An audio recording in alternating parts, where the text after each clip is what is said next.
नमस्कार, स्वागत है आप सभी का लोकसभा टीवी में। मैं हूं अनुराग पुनेठ आपके साथ और आज हम संवाद इस खास कार्यक्रम में बात करेंगे भारतीय रेलवे के बोर्ड के चेयरमैन अश्विनी लोहानी जी से। भारतीय रेलवे का जिक्र आते ही एक ऐसी ऑर्गेनाइजेशन का नाम आता है जो कि अपने तमाम हज़ारों ट्रेनों के चलने, लाखों यात्रियों को प्रतिदिन ढोने के साथ साथ एक बड़े ऑर्गेनाइजेशन जिसमें तकरीबन 13 लाख कर्मचारियों का ऑर्गेनाइजेशन माना जाता है। इसकी स्थिति कैसी है, श्री लोहानी के आने के बाद रेलवे ने क्या कुछ परिवर्तन किए हैं, आज उसी पर बातचीत करेंगे। बहुत स्वागत सर हमारे इस चैनल में। 11 महीने करीब हो रहे हैं आपको आए हुए, तो एक तरह से आपकी वापसी है। कैसे देखते हैं अपने इस टेन्योर को? इस दौरान ये भी है कि रेलवे बजट अब नहीं रहा, आप सब्स्यूम कर दिया गया है, तो आपका टेन्योर इस 11 महीने को इसको आप कैसे मानते हैं? मैं इसको काफ़ी सेटिस्फाइंग टेन्योर के रूप में देखता हूँ। It has been a very period of satisfaction and railways में काफ़ी परिवर्तन भी चल रहे हैं, इसमें बहुत परिवर्तन चल रहे हैं। हम लोग ने रिफॉर्म्स का सिलसिला जारी किया, एम्पावरमेंट किया फील्ड को, प्रोसेसेस को सरल कर रहे हैं। रेलवे के कई प्रोजेक्ट्स ऐसे हैं जो बहुत ही इंपॉर्टेंट नेशनल प्रोजेक्ट्स हैं, वो ट्रैक पे आ गए हैं, जैसे डेडिकेटेड फ्रेट कॉरिडोर, जी high speed line Ahmedabad to Mumbai, जी रेल यूनिवर्सिटी, स्टेशनों का improvement, development of stations, safety पे ज़बरदस्त फोकस आया है। स्टेशंस बहुत साफ हो गए हैं, मतलब सफाई के लेवल में बहुत ज़बरदस्त परिवर्तन आया है और टेक्नोलॉजी ड्रिवन चीज़ें भी परस्यू करी जा रही हैं, तो ओवरऑल एक बहुत अच्छा पीरियड। सेफ्टी को लेकर आपने बताया, तो इसमें कोई खास जोर था कि इस साल, क्योंकि कुछ आंकड़े रेलवे की तरफ से हैं कि इस साल जो कुछ सालों का देखा जाए तो काफ़ी रिडक्शन है इन terms of accident, in terms of any happening. इस पर जोर क्यों देने की वजह क्या है? देखिए, पिछले साल कुछ एक्सीडेंट्स हुए थे जिसकी वजह से काफ़ी कंसर्न था रेलवे में। तो सबसे पहला फोकस हम लोगों ने सेफ्टी पे किया, कहा कि ट्रांसपोर्ट ऑर्गेनाइजेशन के लिए सेफ्टी सबसे ज़्यादा इंपॉर्टेंट है। प्रायोरिटी नंबर 1, ट्रेन चलाने से ज़्यादा ज़रूरी है कि ट्रेनें सेफ चलें। तो हम लोगों ने पूरे स्टाफ में वो मैसेज पास ऑन किया और मेंटेनेंस के लिए, अनुरक्षण के लिए जो हम लोग समय नहीं देते थे ट्रैक को, क्योंकि हम गाड़ियाँ इतनी ज़्यादा चला रहे हैं और बढ़ती चली जा रही हैं गाड़ियाँ हर साल, तो उसकी वजह से हम लोग ट्रैक को मेंटेनेंस का टाइम नहीं दे पाते थे, ट्रैक के मेंटेनेंस का, ट्रैक के रिप्लेसमेंट का। उस सब सिचुएशन में बदलाव लाया गया है। हमने मेंटेनेंस के लिए टाइम देना शुरू किया। ट्रैक की बदली हुई करीब 4300 किलोमीटर्स इस साल पुराने ट्रैक को बदला गया, compare to 2600 kilometres last year. Blocks जो देते हैं ट्रैक के मेंटेनेंस के लिए, इक्विपमेंट्स के मेंटेनेंस के लिए, उसमें बहुत ज़्यादा बढ़त हुई है। खासकर ये दो जो इम्पोर्टेंट कॉरिडोर है, मतलब दिल्ली मुंबई या दिल्ली कलकत्ता, उसमें भी बदलाव की कुछ खबरें थी कि उसमें भी चेंजेस काफ़ी हैं। हाँ, दिल्ली जो कलकत्ता कॉरिडोर है बहुत ही कंजेस्टेड कॉरिडोर है, क्योंकि यहाँ पे ईस्टर्न साइड में हम लोग ट्रेनें बहुत ज़्यादा बढ़ाई हैं, हम लोग बढ़ाते गए, क्या वजह रही है अब सब जानते हैं। तो उसकी वजह कंजेशन बहुत ज़्यादा हो गया है, जिसकी वजह से मेंटेनेंस सफ़र करती थी, और मेंटेनेंस सफ़र करती थी तो एक्सीडेंट के रूप में निर्भर करता था। और दूसरा, एक्सीडेंट्स के प्रति हम लोगों ने क्या किया है कि रेलवे एक मानव प्रधान ऑर्गेनाइजेशन है, 13 लाख लोग हैं, तो अपने एम्प्लॉयज़ में वो प्राइड आना, उसका ध्यान रखना, उसकी ग्रीवेंसेस देखना, उसको बताना कि क्या इम्पोर्टेंट है, उसको ये बोलना कि सेफ्टी पैरामाउंट है, आप सेफ्टी के लिए खड़े हो जाएं, किसी तरह का ना प्रेशर ना लें। तो ह्यूमन रिसोर्स पे भी बहुत ज़बरदस्त हम लोगों ने फोकस किया है, और करना भी चाहिए, क्योंकि हम लोग मानव प्रधान ऑर्गेनाइजेशन है, तो इनसे सेफ्टी के सिनेरियो में इम्प्रूवमेंट है। एक चीज़ कहते हैं कि आपके आने के बाद चूंकि ये सब चीज़ें ज़्यादा हुई हैं और आपका चूंकि टेन्योर भी यहाँ रहा है, लेकिन कुछ लोग बोलते हैं कि सेफ्टी के चक्कर में थोड़ा ट्रेन डिले हो रही हैं। क्या ये कंसर्न है? क्योंकि इसको लेकर मीडिया में रिपोर्ट्स कुछ रही हैं। हाँ, मीडिया में रिपोर्ट्स रही हैं। हम जैसे उत्तर भारत से पूर्वी भारत की तरफ जितनी ट्रेनें चला रहे हैं, उतनी ट्रेन चलाने की हमारी कैपेसिटी नहीं है। ओके। अब विभिन्न कारणों की वजह से, जिसमें काफ़ी पॉलिटिकल रीजंस हैं, वो वहाँ की ट्रेनें बढ़ाते गए बगैर ये देखे कि हम इंफ्रास्ट्रक्चर में ग्रोथ कर रहे हैं कि नहीं कर रहे। तो इंफ्रास्ट्रक्चर में ग्रोथ नहीं कर रहे। हमारा जो मुगल सराय से इलाहाबाद के बीच का कॉरिडोर है, वो करीब 180% कैपेसिटी पे चल रहा है, तो मेंटेनेंस का वक्त ही नहीं मिलेगा, हर समय गाड़ी है। जी हाँ। तो या तो हम गाड़ी चलाते रहे बगैर मेंटेन करें तो एक्सीडेंट्स होंगे, या उसको ठीक करें तो फ्यूचर में फ़ायदा होगा, बस शॉर्ट टर्म में नुकसान होगा। शॉर्ट टर्म पंक्चुअलिटी हिट होगी, और वो हो रही है, बट वो एक कीमत है जो हम लोग को चुकानी पड़ेगी। एक चीज़ और, कुछ लोगों ने कहा था, एक्सपर्ट्स की राय थी, श्रीधरन साहब का कहना था कि हम रेलवे बावजूद कुछ प्रगति के अपने दुनिया में कुछ कई साल 20 साल तक दुनिया पीछे है, तो क्या ऐसा कोई टारगेट आपका है? देखिए, श्रीधरन साहब हाँ, खुद रेलवे में रह चुके जी जी हैं, जी। और उनको भी रेलवे सही करने का मौका मिला था, मेंबर थे रेलवे बोर्ड के। देखिए, हिंदुस्तान की रेलवे एक ऐसी ऑर्गेनाइजेशन है जहाँ पे 22,000 गाड़ियाँ रोज की चलती हैं, 2.5 करोड़ लोग हम कैरी करते हैं, और 3 मिलियन टन ट्रैफिक रोज कैरी करते हैं। और ये सरकारी तंत्र के अंदर हम एक कमर्शियल ऑर्गेनाइजेशन को चला रहे हैं, जो अपने आप में एक बहुत बड़ी बात है। जी। इस तरह की कोई ऑर्गेनाइजेशन नहीं, सरकारी तंत्र में नहीं, प्राइवेट तंत्र में भी नहीं, जो इतने लार्ज स्केल में day in and day out delivery दे रही है। हाँ, कुछ मायने में हमको और रिफॉर्म्स की आवश्यकता है, हमको अपने काम करने के ढंग को रिफॉर्म करना है, हमको थोड़ा टेक्नोलॉजी सेंट्रिक बनाना है, सिस्टम सेंट्रिक बनाना है, बजाय ह्यूमन सेंट्रिक के। जी जी। उस पे काम जारी है, उस पर सरकार में काम जारी है, बहुत फोकस है उस सरकार का उस पर। तो वक्त लगेगा, यस। अगर वो कहते हैं कि रेलवे 20 साल पीछे है, तो मैं कहूँगा कि और सब तंत्र भी देख लीजिए आप सड़कें देख लीजिए, शहर देख लीजिए, बिजली का है। डेवलप्ड कंट्री से हम लोग पीछे हैं, बट इंडिया पूरा प्रयास कर रहा है सब क्षेत्रों में आगे आने का। तो उस प्रयास को देखने की ज़्यादा जरूरत है। एक चीज़ आपने, जैसे अनमैन क्रॉसिंग कम हुई है पिछले कुछ साल में, एक्सीडेंट्स की आपने बात बताई, आप चूंकि एयर इंडिया के सीएमडी भी रहे हैं, किसी ने डिफरेंस बताया कि वहाँ पर एयरपोर्ट अपने पास रहता है, एयरलाइंस प्राइवेट कर दी गई। यहाँ पर रेलवे पिछले कुछ सालों में स्टेशंस को प्राइवेटाइजेशन की तरफ दे रहा है, जबकि रेलवे अपने पास रख रहा है। तो ये दो डायक्टोमी जैसी चीज़ें हैं, क्या आपको लगता है कि ऐसे अच्छा हो नहीं, देखिए, पाएगा? रेलवे में कोई प्राइवेटाइजेशन नहीं हो रहा है, ना स्टेशनों का हो रहा है, ना ट्रेनों का हो रहा है। सौंदर्यीकरण या फिर कुछ सुंदरीकरण हुआ, पर वो स्टेशन हमारा ही है। लेकिन क्या कुछ इस तरह की व्यवस्था से, जैसे कि आप, रेलवे के पास पैसा कैसे आएगा? फ्रेट से आएगा? रेलवे को पैसा अपना लाना चाहिए, टिकटें बेचकर। टिकटों की कमाई से रेलवे का पैसा आना चाहिए। ओके। लेकिन रेलवे ने टिकटों की प्राइस 15 साल से फिक्स रखी हुई रखे है, हुए हैं। तो अपने आप पैसा नहीं आएगा। रेलवे तो ट्रांसपोर्ट का बिजनेस है, ट्रांसपोर्ट का बिजनेस का बेसिक पैसा तो टिकटों से आता है। बिल्कुल। तो अगर हम खुद टिकटों की प्राइस फिक्स करके रखेंगे तो पैसा कहाँ से आएगा? और कहीं और कुछ मेन सोर्स तो वही। लेकिन ये तो फिर पॉलिटिकल डिसीजन हुआ, इसमें आप अच्छा करके भी आपके हाथ बन जाएंगे, आप जैसे कहेंगे। अब तो फिर क्या? ऑर्गेनाइजेशन सरकारी है, सरकारी नहीं है, सरकार ही है। हाँ, जी जी। रेलवे इज सरकार, इट्स अ मिनिस्ट्री। तो मिनिस्ट्रीज को जो चलने का तरीका होता है वैसे ही चलेगी। लेकिन आमदनी बढ़ाने के लिए आपका ये सुझाव तो अच्छा आमदनी है। बढ़ाने का मेन सुझाव तो यही, किराए बढ़ाए जाए। और हमारे किराए बहुत रिडिकुलसली लो है। एसी क्लासेस को छोड़ दें, राजधानी शताब्दी को छोड़ दें, तो हमारे किराए बहुत ज़्यादा लो हैं, जो पहले बस के बराबर हुआ करते थे, जी जी जी। अब बस से चौथाई पे हैं। 1/3 to 1/4 है बस के। रिडिकुलसली लो हैं, जो हर आदमी फील करता है, पैसेंजर भी फील करता है। तो वो तो बढ़ाने पड़ेंगे अल्टीमेटली। अच्छा, ये तो आपने बड़ी अच्छी बात बताई है, क्योंकि लेकिन कुछ लोग ये मानते हैं कि पैसे बढ़ जाएं लेकिन रेलवे में सुविधाएं भी बढ़ें। उस हिसाब से रेलवे ने अपने को इक्विप किया है देखिए, कुछ सालों में। जिस लेवल के हम किराए हम चार्ज कर रहे हैं, जी। हम उसकी अपेक्षा हम बहुत ज़्यादा सुविधाएं दे रहे हैं। सुविधाओं की कमी नहीं है रेलवे में।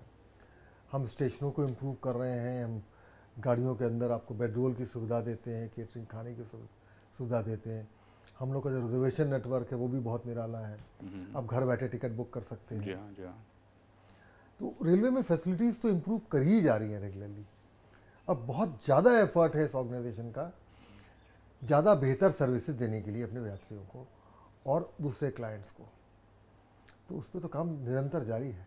अभी सोशल मीडिया के ज़रिए रेलवे लोगों को पहुंचाता है, इसमें बड़ा जोर हुआ है। ट्विटर के ज़रिए लोग अपनी अपनी कंप्लेंट कर देते हैं, कर सकते हैं। और ये सब चीज़ें हुआ, इससे लोड नहीं बढ़ा होगा कि एक रिपोर्ट ही कि अच्छा है, बड़ा अच्छा लगता है कि कोई ट्विटर के ज़रिए कह देता है कि मेरा फला फला प्रॉब्लम है, लेकिन रेलवे की मैन पावर चूँकि उतनी है, लिहाजा उस पर एक लोड आता है। बट हम लोग का कमिटमेंट भी बहुत ज़्यादा है अपने यात्रियों के प्रति, तो उसको हम लोग हैंडल करते हैं। एक सवाल और, आपने एक बड़ा आपके आने के बाद एक बड़ा निर्णय ये हुआ है कि रेलवे बहुत एम्प्लॉयज़ खोलने जा रहा है। खबर तो ये थी कि ऑस्ट्रेलिया की जनसंख्या के बराबर एम्प्लॉय देने जा रहा है, उस लेवल पर भी खबर आई थी। इसको आप कैसे देखते हैं और ये कैसे अचीव? ये हम लोग करीब 1 लाख जी 1 लाख की भर्ती कर रहे हैं और कोई 2.5 करोड़ लोगों ने अप्लाई किया। 2.5 करोड़ ऑस्ट्रेलिया की आबादी है। जी जी जी। तो ये प्रक्रिया शुरू हो गई है और मुझे उम्मीद है कि सितंबर तक रिटन एग्जाम्स हो जाएंगे और ये वर्ल्ड का सबसे बड़ा सिलेक्शन प्रोसेस होगा और मार्च तक हम लोग इसको कंप्लीट कर लेंगे, लोगों की भर्ती हो जाएगी।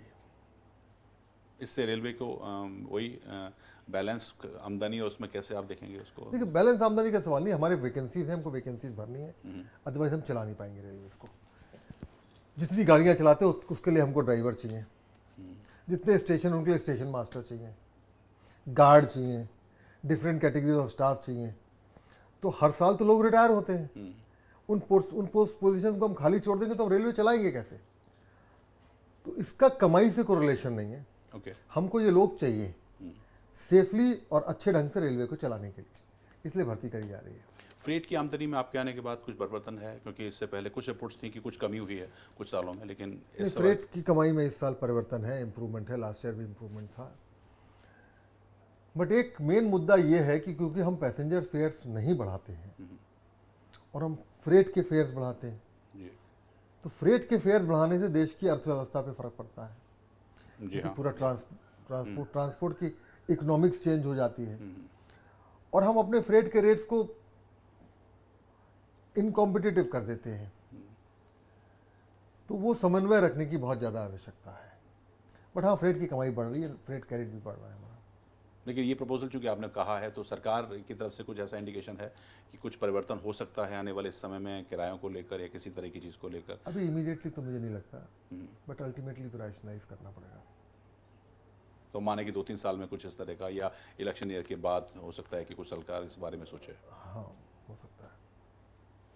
चैलेंजेस आपके अभी चूंकि 1 साल नहीं हुआ आपको, कुछ ऐसे अभी आपने टारगेट सेट किए हैं in terms of modernisation, tracks को लेकर, अनमैन्ड को लेकर, या फिर जैसा है देखिए, मैं मॉडर्नाइजेशन और टेक्नोलॉजी ठीक है, अपनी जगह ज़रूरी है, बुलाना भी ज़रूरी है, बट मैं ऑर्गेनाइजेशन के जो फंडामेंटल्स होते हैं उन पे काम करना ज़्यादा प्रेफर करता हूँ, क्योंकि उसका एक लॉन्ग लास्टिंग इम्पैक्ट होता है। रेलवे में रिफॉर्म्स की आवश्यकता है, हमारे काम करने के ढंग को, हमारे फैसला लेने के ढंग को रिफॉर्म करने की आवश्यकता है। हमारे डिफरेंट प्रोसेसेस जो हैं, डिसीजन मेकिंग के प्रोसेसेस हैं, उनको रिफॉर्म करने की आवश्यकता है। उस रिफॉर्म की दिशा में हम लोग आगे बढ़ रहे हैं। अल्टीमेटली ज़बरदस्त परिवर्तन उसी से आएगा क्योंकि हम लोग एक मानव प्रधान ऑर्गेनाइजेशन है, 13 लाख लोग हैं, तो इसलिए इसके प्रोसेसेस की एफिशिएंसी, इसके स्ट्रक्चर्स की एफिशिएंसी और इसके कल्चर में परिवर्तन, जी वो नितांत आवश्यक है। सिर्फ टेक्नोलॉजी से ऑर्गेनाइजेशन नहीं बदलती, ऑर्गेनाइजेशन बदलती है कल्चरल चेंजेस से। पर लेकिन दुनिया में तमाम ऑर्गेनाइजेशन अपने को प्रूनिंग करती हैं, छटाई करती हैं, इफेक्टिव आर्टिफिशियल इंटेलिजेंस आ जाए या मशीनीकरण हो जाए, रेलवे अपने को बढ़ा रही है, तो ये बैलेंस कैसे आप करेंगे? रेलवे बढ़ा नहीं रही है। रेलवे का पहले 18 लाख कर्मचारी हुआ करते थे, जब बिजनेस हमसे आधा था, आज से आधा था बिजनेस, तो हमारे 18 लाख कर्मचारी थे। अच्छा, तो रेलवे तो प्रोग्रेसिवली 18 लाख से 13 लाख पे आ गई वो थोड़ा सा और धंधा डबल हो गया है। तो हम बहुत ज़बरदस्त प्रूनिंग कर रहे हैं, day in and day out pruning कर रहे हैं, बट हम ऑर्गेनाइजेशन को क्रिपल नहीं करते, लंगड़ा नहीं बना सकते कि एक्सीडेंट हो जाए स्टाफ की कमी की वजह से। सिर्फ स्टाफ को कम करने की वजह से हम एक्सीडेंट करा दें, वो हम नहीं करेंगे। ओके। हम सेफ्टी के साथ खिलवाड़ नहीं कर सकते। जो सेफ्टी के जितने लोग लगे हैं वो तो कैलकुलेट करके आप निकाल सकते हो कितने लोग चाहिए। जी जी जी। हमारे पास 8,000 स्टेशन है तो कितने स्टेशन मास्टर चाहिए, 22,000 ट्रेनें चलाते, कितने गार्ड चाहिए, कितने ड्राइवर चाहिए, तो कैलकुलेट कर सकते हैं। उतने तो भर्ती करने पड़ेंगे, तो गाड़ियाँ खड़ी हो जाएंगी। एक चीज़ और थी, आपको ने अखबार में भी पढ़ा होगा, वो भी कंपेरिजन कि हिंदुस्तान को बुलेट ट्रेन की उतनी ज़रूरत नहीं है, उस पैसे को शायद डाइवर्ट करके बाकी चीज़ में लगाया जा सकता है। जैसे आप कहते हैं कि रेलवे की फाइनेंशियल हेल्थ के लिए ज़्यादा बेहतर है, उस पर सरकार ध्यान दे रही है। वो एक खाली फेस होगा, एक इस तरह का चीज़ होगा दिखाने के लिए।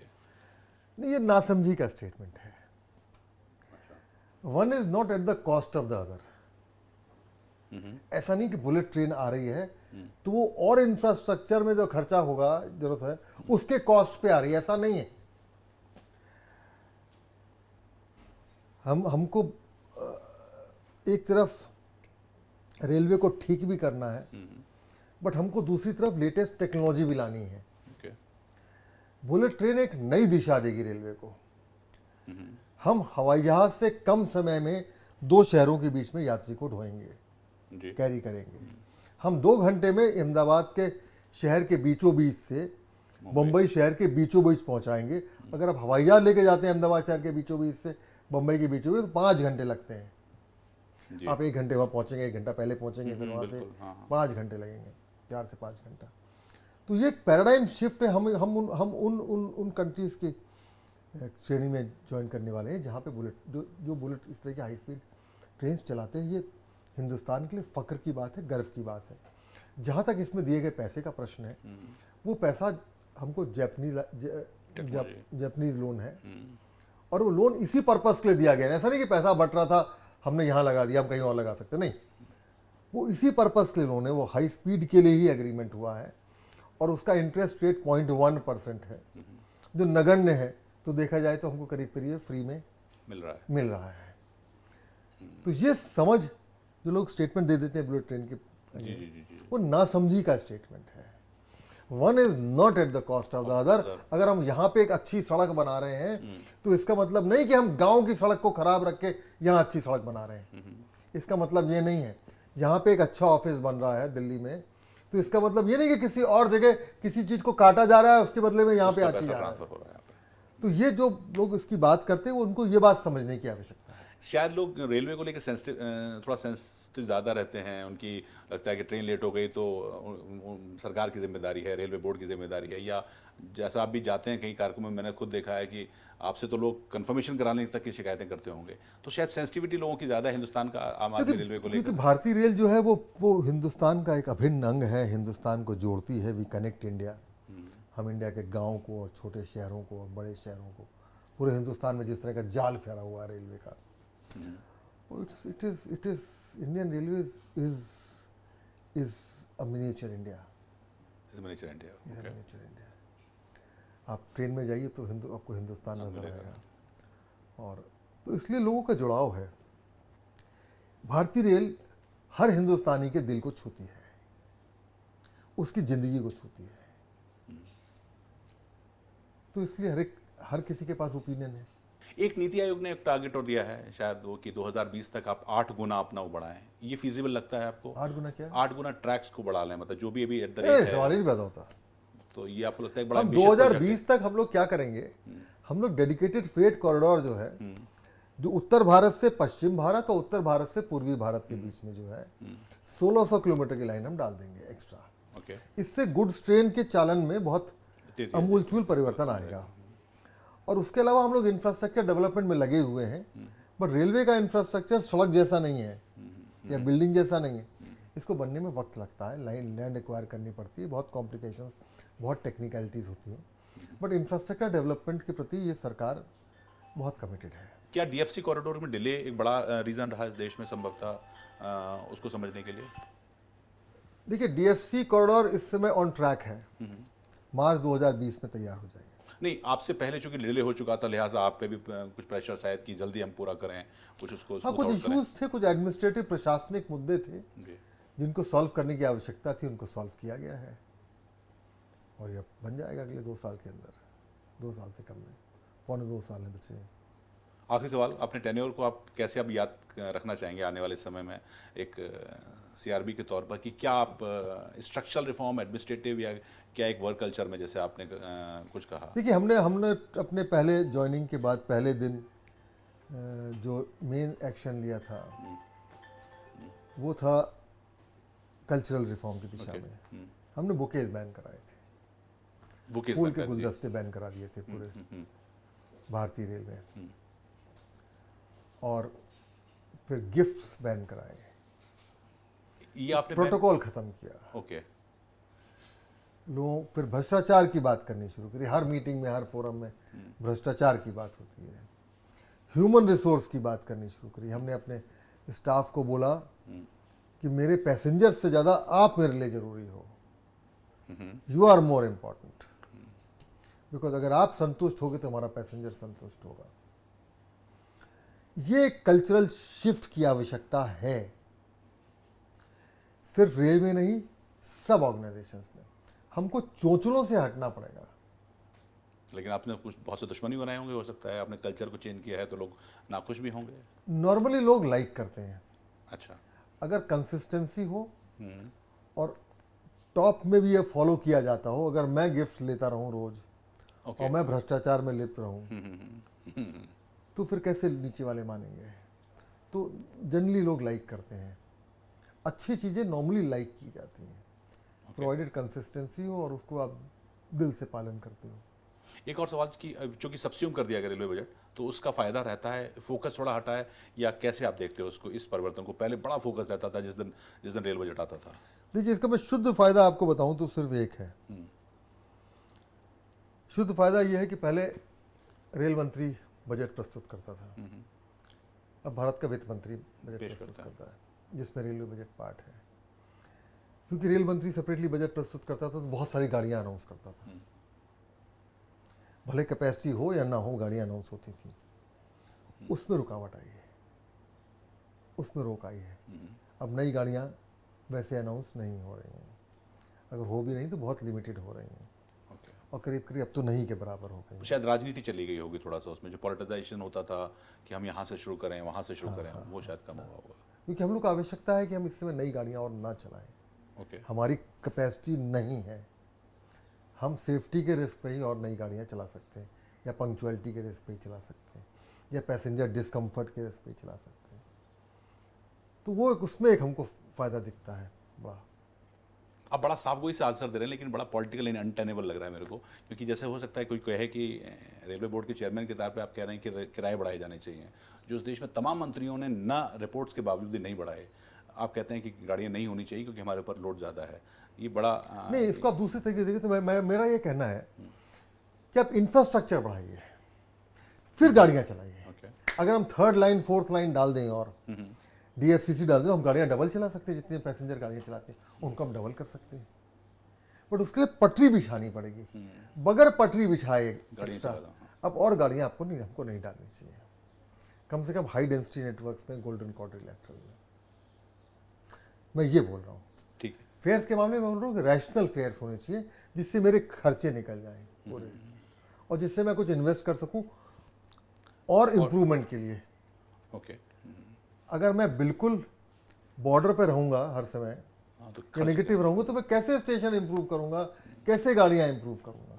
मेरा आखिरी सवाल, एक चूँकि आप कुछ लोग देखेंगे तो दो चीज़ से आप कब करेंगे। आप एयर इंडिया से आए हैं और अब यहाँ पर आए हैं, वहाँ की हेल्थ भी उतनी अच्छी नहीं थी और यहाँ की भी फाइनेंशियल हेल्थ नहीं है। इन दो चीज़ों को अपने को कैसे आप देखते हैं, किसको आप ज़्यादा इन्जॉय किया, कैसे देखते हैं हम इन दो? देखिए, वहाँ की फाइनेंशियल हेल्थ तो इसलिए अच्छी नहीं थी क्योंकि सरकार ने बहुत पहले उन ऑर्गेनाइजेशन को मर्ज किया, एयर इंडिया और इंडियन एयरलाइंस को, और वो मर्जर गलत फैसला था। अच्छा। मर्जर ही उस एयरलाइन के पतन का कारण बनी, क्योंकि मर्जर जब आप करते हो तो सिर्फ मर्जर नहीं, आप लोगों के सीनियरिटी ग्रुप्स मर्ज होते हैं और डिफरेंट कल्चर्स मर्ज होते हैं, ऑर्गेनाइजेशन के कल्चर होते हैं, डिफरेंट कल्चर्स मर्ज होते हैं। और उससे वह, या अगर मैनेजमेंट बहुत केपेबल है तो उसको हैंडल कर लेगा, otherwise mergers have always been badly handled. और उसकी वजह से फिर घाटा हुआ, फिर घाटा बढ़ता चला गया, क्योंकि वहाँ की मैनेजमेंट ने भी ध्यान नहीं दिया, तो 50,000 करोड़ का घाटा हो गया। जी जी बिल्कुल। तो वहाँ की प्रॉब्लम तो यही थी कि आपके सर पे 50,000 करोड़ का कर्जा है, जिसका 6,000 करोड़ सालाना डेट सर्विसिंग है, जी जी, जो कोई भी एयरलाइन हैंडल नहीं कर सकती। तो भले ही हम लोग ऑर्गेनाइजेशन को ऑपरेशनल प्रॉफिट में ले आए थे, बट डेट सर्विसिंग नहीं कर सकते थे। तो वहाँ की ये फंडामेंटल प्रॉब्लम थी। रेलवे उस हिसाब से काफ़ी स्ट्रॉन्ग ऑर्गेनाइजेशन है, यहाँ पे बहुत स्ट्रॉन्ग सिस्टम्स हैं, या डिलीवरी रिलेटेड प्रॉब्लम्स नहीं है। अगर 22,000 गाड़ियाँ चलनी है तो रोज़ चलती है।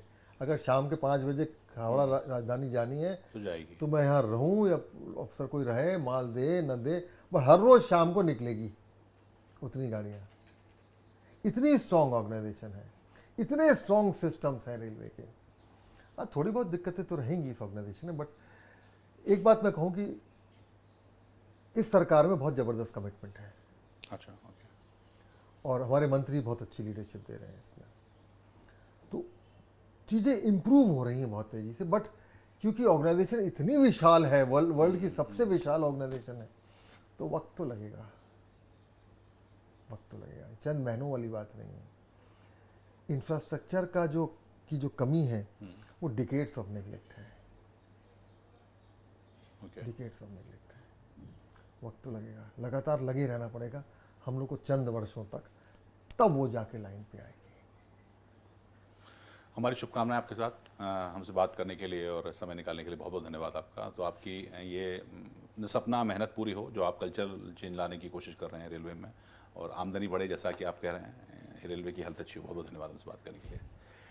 तो श्री लोहानी जिनका मानना है कि रेलवे की हेल्थ बहुत इंपॉर्टेंट है और सेफ्टी पर जोर दिया गया पिछले साल में, कि चाहे भली गाड़ियां थोड़ी सी डिले हों लेकिन सेफ्टी पर पूरा ध्यान दिया जाना चाहिए, यानी कि यात्रियों की सुरक्षा। कई तरह के मिसनोमर मीडिया में जिस तरह के आते रहे हैं, वो चाहे लेट लतीफ़ी को लेकर हों या फिर किरायों को लेकर रहे हों, बुलेट ट्रेन की बात रही हो कि बहुत ज़्यादा पैसा खर्च करके सरकार उधर डाइवर्ट कर रही है। इन्हीं सब मुद्दों पर हमने बातचीत करी और बेबाक राय उनसे जानी है। इस खास कार्यक्रम में इतना ही। नमस्कार।